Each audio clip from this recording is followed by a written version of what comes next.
Hi, this is Randy from Fried Eggs Golf, and I suck at YouTube. It's true.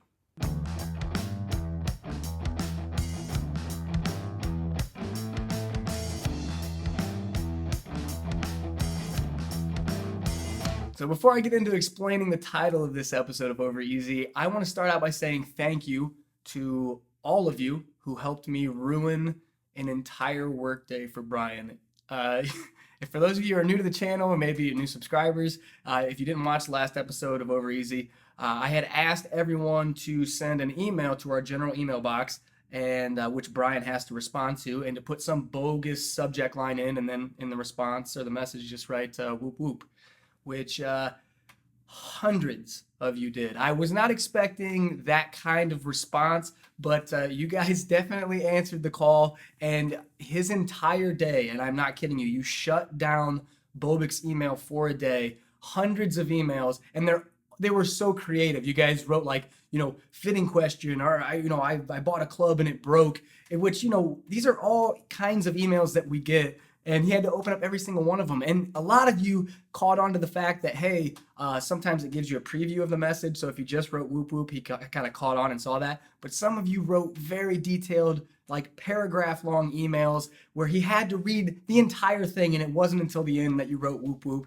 And it crushed him for an entire day. And I can't tell you how much that meant to me. So thank you. Another thing I want to address before I start here is that I have mentioned in the last couple of episodes that I want to do a comparison video with the original Ping i2 iron and compare it to some new technology. Now, what I have done is I've narrowed it down to two irons for sure, the Callaway Steelhead and the Ping G iron. Now, I was going to do it with the TaylorMade M2, but we are so close, and I'm talking like weeks away from my shop having the M2 demo for 2017. So I'm going to hold off on that video. I'm sorry, I didn't mean to tease that one early and then put the brakes on.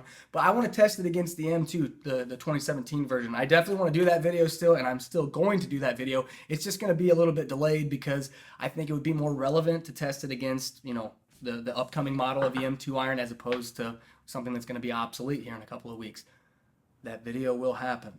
Patience. Now, let's get to the title of this video and why I suck at YouTube. There's a number of reasons. I feel like a lot of you could probably pinpoint them very quickly. But the main thing, and what I mean by this, is I'm not looking for like a sympathy, like, oh, Randy, you're very good at YouTube. I spent the last couple weeks looking into the analytics of my channel, and I've discovered that I receive the most views and I receive the most subscribers when I make serious content, when I make club reviews, when I make club comparison videos, when I do course vlogs. All these things increase my subscriber base and they increase my viewership, but that's not what I want. I don't want people subscribing to this channel because they're expecting a serious content. I don't want to be the American version of Rick Shields. That's not what this is about. I think Rick does a great thing, and I think he does a great job at it, and I have no intentions of trying to outdo what he does. On the flip side of that, if I look at all my content, like my golf rap videos and like the golf shop videos and the